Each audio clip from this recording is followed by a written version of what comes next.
Nabangga, dashcam ito, nabangga naman nung vehicle from behind yung vehicle in front, nabangga niya. Pagkatapos, bumaba siya yata to approach the vehicle na nabangga niya.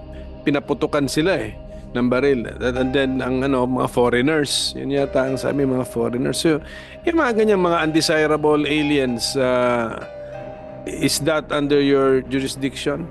Mag-mic tayo, Attorney Joel.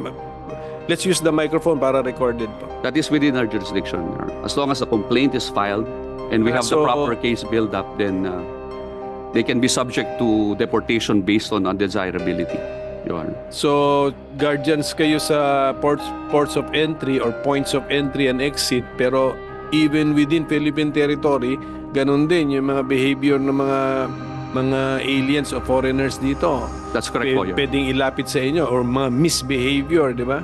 Mga Opo, ganyan. Your Honor.